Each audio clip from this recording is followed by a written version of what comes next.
नमस्कार, आप देख रहे हैं हिंदी खबर। आपके साथ मैं हूं मोनिका। सबसे पहले बात हम नेपाल की करेंगे। नेपाल में छात्रों और युवाओं की क्रांति ने सब कुछ बदल दिया है। जेन जी के गुस्से के आगे किसी की नहीं चली है। प्रधानमंत्री केपी शर्मा ओली और दूसरे मंत्रियों को इस्तीफा देना पड़ा। कई जगह आगजनी हुई, गोलियां चली, झड़पें हुई। हालात ऐसे हुए कि यहां सेना बड़ी भूमिका निभा रही है। हर शहर में आर्मी के जवान तैनात हैं। लॉ एंड ऑर्डर भी अब आर्मी के हाथ में है। टेक्निकली अगर कहें तो अघोषित तौर पर आर्मी रूल लग चुका है नेपाल में। इस बीच सबसे अहम बात यह हो जाती है कि अब तक नेपाल में अंतरिम सरकार के मुखिया के नाम पर सहमति नहीं बन पाई है। हालात हर पल यहां पर बदल रहे हैं। सत्ता के लिए जेनजी अब आपस में ही भिड़ गए हैं। देखिए हिंदी खबर की ये स्पेशल रिपोर्ट।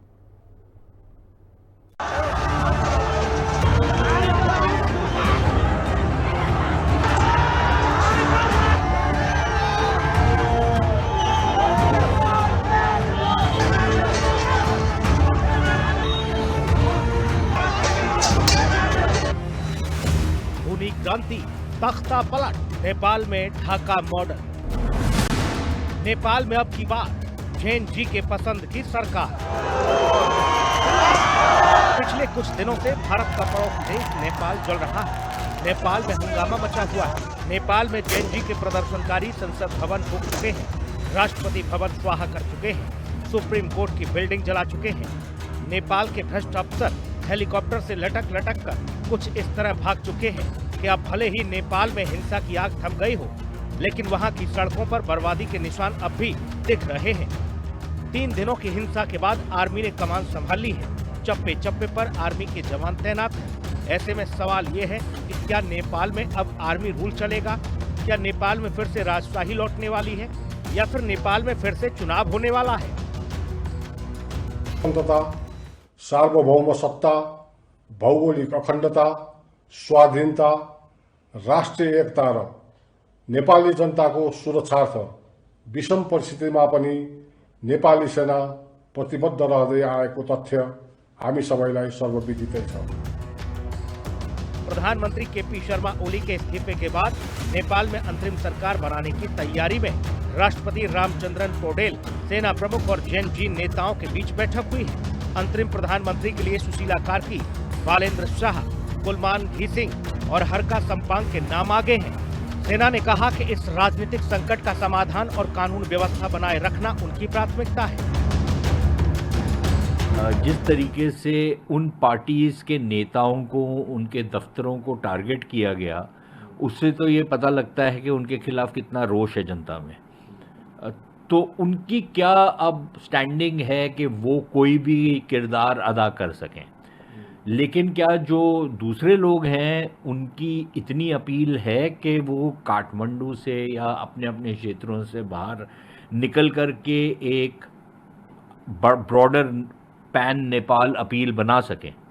अभी हमारे को पता नहीं है, किसी को भी नहीं पता। सेना की तमाम कोशिशों के बावजूद नेपाल में अंतरिम प्रधानमंत्री के नाम को लेकर सहमति नहीं बन पा रही है। इसे लेकर जेन जी 2 ग्रुपों में बंट गया है और नेपाल में अंतरिम सरकार का नेतृत्व करने को लेकर राजधानी काठमांडू में नेपाली सेना के जंगी अड्डे के सामने हाथापाई हुई है। झगड़ा तब शुरू हुआ जब युवाओं का एक समूह कार्की को अंतरिम प्रधानमंत्री बनाए जाने का विरोध करने लगा। इसके जवाब में उनके समर्थकों ने नारे लगाए। जल्द ही बालेन्द्र शाह का समर्थन करने वाले प्रदर्शनकारी और धरान के मेयर हरका सम्पांग से जुड़े कुछ लोग भी इस विवाद में कूद पड़े। नारेबाजी हाथापाई में बदल गई और यह इलाका अराजकता का केंद्र बन गया। सेना के जवानों को हालात काबू में लाने के लिए कड़ी मशक्कत करनी पड़ी। प्रदर्शनकारियों के एक गुट ने अंतरिम प्रधानमंत्री के लिए सुशीला कार्की के नाम को खारिज कर दिया है। गुट मांग कर रहा है कि काठमांडू मेयर बालेन्द्र शाह प्रधानमंत्री बने। हालांकि बालेन्द्र शाह ही साफ कर चुके हैं कि संसद का विघटन किए बिना वह किसी सरकार का हिस्सा नहीं होंगे। बालेन्द्र शाह के समर्थक कार्की का विरोध कर रहे हैं और उनका कहना है कि अगर बालेन्द्र शाह प्रधानमंत्री नहीं बनते हैं तो धरान मेयर हरका सम्पांग उनके प्रधानमंत्री उम्मीदवार होंगे। ये नहीं है कि टोटल कयास हो गया है, जो हालांकि जो हुआ है नेपाल में बेहद दुखद है। वायलेंस एंड किलिंग्स, बर्निंग्स, इतना तो वो बिल्कुल कंडेमनेबल ही नहीं होना, शॉकिंग है।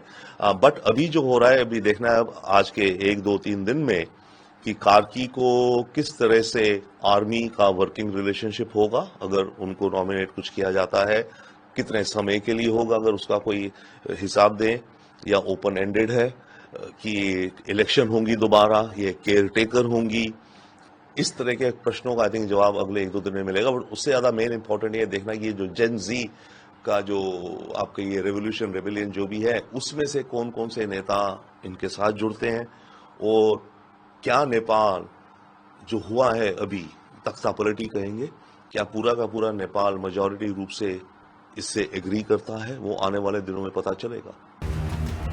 नेपाल में अभी अंतरिम सरकार बनने की कवायद चल रही है। यही अंतरिम सरकार बाद में नेपाल में चुनाव करवाएगी। अभी नेपाल में जो बवाल और स्थिति है उसे कंट्रोल करने के लिए अंतरिम सरकार की जरूरत है। अभी नेपाल का मुखिया कौन होगा यह तय नहीं है। अंतरिम प्रधानमंत्री के नाम को लेकर बुधवार शाम तक पूर्व चीफ जस्टिस सुशीला कार्की के नाम पर सहमति बनाने की खबर आई थी, लेकिन गुरुवार दोपहर तक लाइटमैन कहे जाने वाले कुलमान घिसिंग का नाम सामने आ गया। इस बीच नेपाल के युवाओं ने एक चौंकाने वाली मांग रख दी। उनका कहना है कि नेपाल को केपी शर्मा ओली जैसा प्रधानमंत्री नहीं, बल्कि भारत के प्रधानमंत्री नरेंद्र मोदी जैसा चाहिए, जो नेपाल को आगे ले जाएं और नई ऊंचाइयों पर पहुंचा सके। नेपाल में भ्रष्टाचार और अक्षमता के कारण देश की स्थिति खराब हो गई है। वे ईमानदार और दक्ष नेतृत्व की मांग कर रहे हैं, जिसकी तुलना वे भारत के प्रधानमंत्री नरेंद्र मोदी से कर रहे हैं। नेपाल में हालात को देखते हुए सेना ने एहतियातन राजधानी और उससे सटे इलाकों में तीसरे दिन कर्फ्यू जारी रखा है। नेपाल हिंसा में अब तक 34 लोगों की मौत हुई है, जबकि 1300 से ज्यादा लोग घायल हैं। भारत नेपाल सीमा पर सुरक्षा व्यवस्था कड़ी कर दी गई है।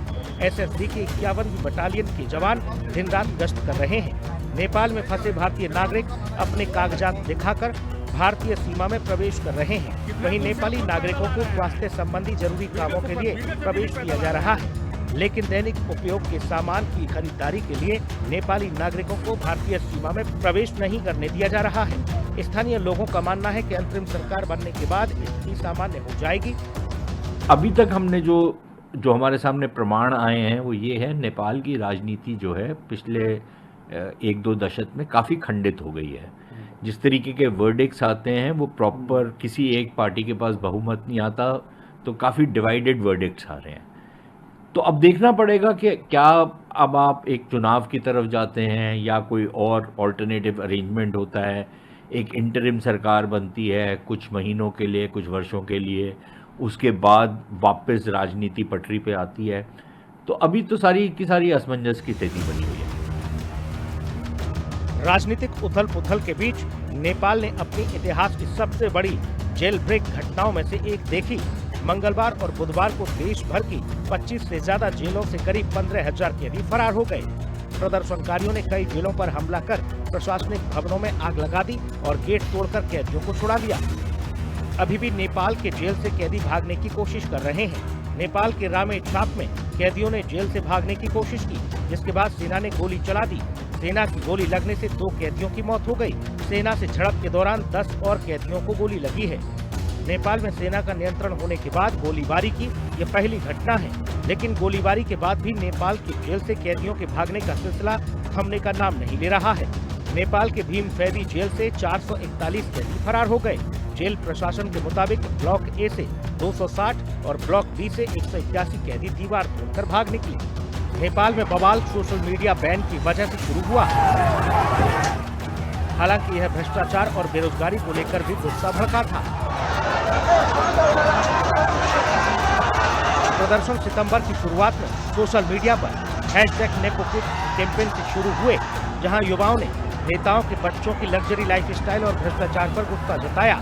सरकार द्वारा 26 सोशल मीडिया प्लेटफॉर्म पर बैन लगाने से यह और भड़क गया, जो फ्री स्पीच पर हमला माना गया।